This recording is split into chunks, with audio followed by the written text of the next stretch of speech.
எல்லாருக்கும் வணக்கம். இன்னைக்கு வந்து ரைட் ஹேண்டை ஃபாஸ்ட்டாக வாசிக்கிறதுக்கான சில ப்ராக்டிஸ் தான் பார்க்க போகிறோம். நார்மலாக எல்லாருமே வாசிப்பாங்க, பட் அந்த டைமிங் அப்படிங்கிறது ப்ராப்பராக இருக்காது. அதே மாதிரி சில இடத்துல ஃபாஸ்ட்டாக வாசிக்கிறது வரவே வராது அவங்களுக்கு. இந்த மாதிரி எக்ஸசைஸ் பண்ணிட்டு போகும்போது எங்கெங்கெல்லாம் நமக்கு ஸ்ட்ரக் ஆகுதோ அங்கே அந்த ஸ்ட்ரக்கே இல்லாமல் ரொம்ப ஃப்ளூவெண்ட்டாக வரும் சாங் வாசிக்கும்போது.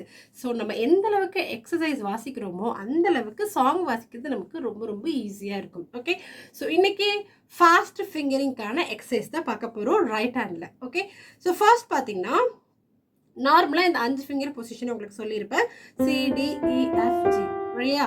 ஸோ இப்போ நான் என்ன பண்ணுறேன்னா இந்த இருந்து தம் ஃபிங்கர் வச்சிடுறேன், இந்த லிட்டில் ஃபிங்கரை மட்டும் ஜிக்கு கொண்டு போயிடுறேன், இந்த 4 ஃபிங்கரை இங்கே கொண்டு போயிடுறேன். ஓகே, ஸோ ஃபர்ஸ்ட் ஃபிங்கர் சிக்கு வச்சுட்டு செகண்ட் நோட்டை ஃப்ரீயாக விட்டுறேன், மீதி 4க்கும் 4 ஃபிங்கர் வச்சிடுறேன். ஓகே, ஸோ என்ன எக்ஸசைஸ்ன்னு பார்க்கலாமா? So first C, so 1 5 4 5 3 5 2 5. உங்களுக்கு நிறைய இப்போ சின்ன சின்ன சாங்ஸ் எல்லாம் வந்து உங்களுக்கு இந்த மாதிரி நம்பரில் சொல்லி கொடுத்துட்ருக்கு இல்லையா? ஸோ அதே மாதிரி இந்த நம்பரை நீங்கள் ஃபாலோ பண்ணுங்கள். ஒரு பேட்டர்னாக ஃபாலோ பண்ணிட்டீங்கன்னா உங்களுக்கு இன்னும் ஈஸியாக இருக்கும். ஓகே, ABCD ஃபார்மேட்டாக எடுக்காமல் இந்த மாதிரி ஃபிங்கரிங் பேட்டர்னை கூட எடுத்து நீங்கள் ப்ராக்டிஸ் பண்ணலாம். நமக்கு வந்து அது ஃபாஸ்ட்டாக வாசிக்கணும், அவ்வளோதான். ஓகேங்களா? ஸோ அதனால நீங்கள் ABCD எடுத்தாலும் சரி, ஃபிங்கரிங் ஃபார்மேட்டாக எடுத்தாலும் சரி, எனக்கு அது ஃபாஸ்ட்டாக வரணும், அவ்வளோதான். ஓகேங்களா?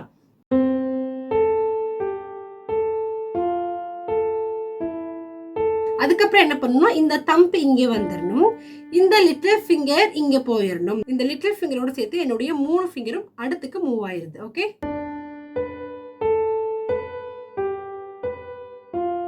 ஸோ இப்போ தம்ப் இங்கே வந்துடுது, லிட்டில் இங்கே போயிடுது, லிட்டிலோட சேர்த்து அந்த 4 ஃபிங்கரும் செட்டாக அப்படியே அடுத்த நோட் போயிடுது. ஓகேங்களா?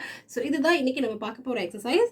ஸோ இது நீங்கள் அப்படியே கண்டினியூவாக ஃபுல் கீபோர்டு வரைக்குமே நம்ம ப்ளே பண்ணிட்டே போயிடலாம். ஃபர்ஸ்ட் ஃபிங்கர் பொசிஷன் வச்சிடுறேன், ஒரு நோட்டை விட்டுட்டு அடுத்த நோட்டுக்கு 4 ஃபிங்கரும் பொசிஷன் பிளேஸ் பண்ணிடுறேன். ஓகே, ஸோ இப்போ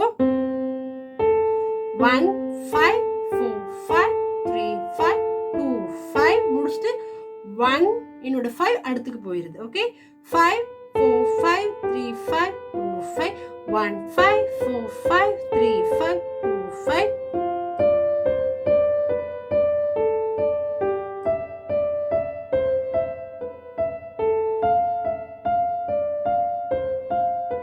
ஸோ அப்படியே நீங்கள் போய்கிட்டே இருக்கலாம். உங்களுக்கு எவ்வளோ தூரம் வேணுமோ அவ்வளோ தூரம் நீங்கள் போய்கிட்டே இருக்கலாம். ஸோ இதை ஃபஸ்ட்டு ஸ்லோவாக ட்ரை பண்ணிவிட்டு அப்புறம் நம்ம ஃபாஸ்ட்டாக பண்ணலாம். ஸோ இப்போ நான் ஃபாஸ்ட்டாக பண்ணுறதுக்கு நான் என்ன பண்ணுறேன்னு பார்த்தீங்கன்னா, ஸோ என் ஃபிங்கர் நான் என்ன பண்ணுறேன்னா, என்னோட கை பார்த்தீங்கன்னா தெரியும், இப்படி நான் மூவ் பண்ணுவேன்.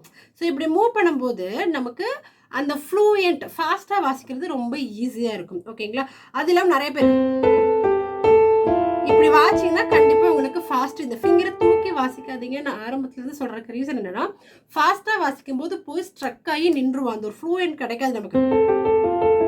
அது ஒரு ஃப்ளூயண்ட், இந்த ஒரு ஃப்ளூயண்ட் வந்து நமக்கு கிடைக்காது. அதனால தான் ஃபிங்கரை தூக்கி வாசிக்காதீங்க. இப்படி க்ளோஸ்டாக இருந்தால் டக்கு டக்கு நம்ம நெக்ஸ்ட் ஃபிங்கர் வச்சிடலாம். இப்படி தூக்கிட்டீங்கன்னா நீங்கள் ஃபிங்கரை மடக்கி வைக்கிறதுக்குள்ள டைமிங் நமக்கு போயிடும், அதனால ஃபாஸ்ட் வாசிக்க முடியாது. ஸோ 2 இம்பார்ட்டன்ட் திங், ஃபிங்கர் வந்து இப்படி டச்லேயே இருக்கணும். முடிஞ்சால் உங்களுக்கு ஒரு ஃபிங்கர் 2 ஃபிங்கர் தூக்குதுன்னா ஓகே, எல்லா ஃபிங்கரும் தூக்கி இப்படி வாசிக்கிறீங்க அப்படின்னா அதை மேக்ஸிமம் அவாய்ட் பண்ணுங்கள். செகண்ட் திங், இப்படி கையை மூவ் பண்ணி வாசிச்சிங்கன்னா கொஞ்சம் உங்களுக்கு வாசிக்கிறதுக்கு ஃபாஸ்ட்டாக வாசிக்கிறதுக்கு ஈஸியாக இருக்கும். ஓகே, அதே மாதிரி என்னோட கை பார்த்தீங்கன்னா ஸ்ட்ரைட்டாக இருக்கணும். ஸ்ட்ரைட்டாக இருக்கிறது ரொம்ப இம்பார்ட்டன்ட். ரொம்ப மேலே தூக்கி ரொம்ப கீழே இருந்து இப்படி வச்சினாலும் உங்களுக்கு அந்த ஃபாஸ்ட் கிடைக்காது. ஓகே, ஸோ இது நேராக இருக்கான்னு பார்த்துக்கோங்க. ஸோ 1 more டைம் நான் ஸ்லோவாக வாசிக்கிறேன். டைமிங் வந்து நமக்கு ஈவனாக வரணும். 1 and 2 and 3 and 4 and 1 and உடனே அடுத்த டைமிங் போயிடணும்.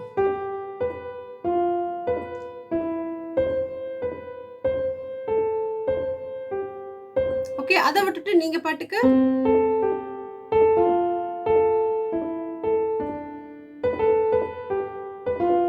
இப்படி மாற்றி டைமிங் மாற்றக்கூடாது. டைமிங் மாற்றினீங்கன்னா உங்களுக்கு டியூனே மாறி போயிடும், அந்த பாட்டோட டியூனே நமக்கு மாறிடும். ஸோ டைமிங் மாற்றாதீங்க, ஒரே டைமிங் நமக்கு ஃபாலோ பண்ணணும், அது ரொம்ப இம்பார்ட்டன்ட்.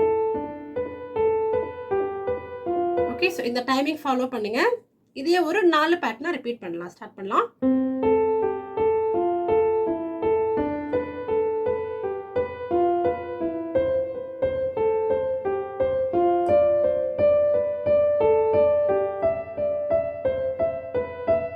இது உங்களுக்கு தரவா வந்ததுக்கப்புறம் now we move on fast.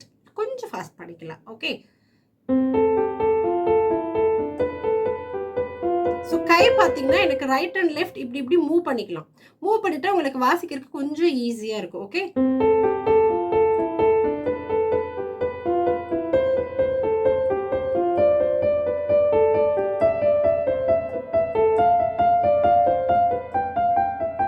So உங்களுக்கு எவ்வளோ தூரம் போகணுமோ தாராளமாக நீங்கள் அவ்வளோ தூரம் போய்க்கலாம். ஓகே, ஸோ இப்போ இதையே கொஞ்சம் ஃபாஸ்ட்டாக வாசிக்கலாமா?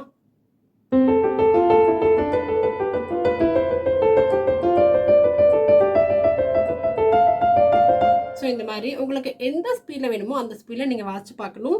இதையும் விட ஃபாஸ்ட்டாக வாசிக்கலாமா?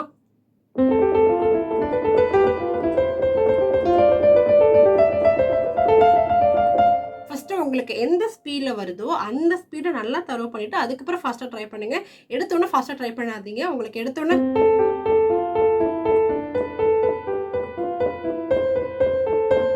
இதுதான் வருதுன்னா ஒரு 10 டைம்ஸ் இதையே ரிப்பீட் பண்ணிட்டே இருங்க. அதுக்கப்புறம் ஃபாஸ்ட்டாக ட்ரை பண்ணுங்க. ஓகே, ஸோ இதுதான் ஸ்பீடு. இவ்வளோ ஸ்பீடுக்குள்ளே தான் வாசிக்கணும்லாம் கிடையாது. உங்களுக்கு எந்த ஸ்பீடு எக்ஸ்ட்ரீமாக போகுதோ, கிளாரிட்டியாக போகுதோ அந்த ஸ்பீட் வரைக்கும் நீங்கள் ட்ரை பண்ணி பாருங்க. ஓகே,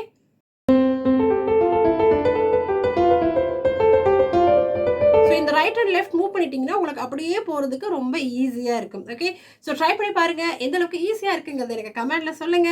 இந்த மாதிரி நிறைய கோர்சஸ் படிக்கணும்னா நம்மளுடைய வெப்சைட் லிங்க் கீழே டிஸ்கிரிப்ஷனில் கொடுத்துருக்க, போய் பாருங்க. தேங்க்யூ.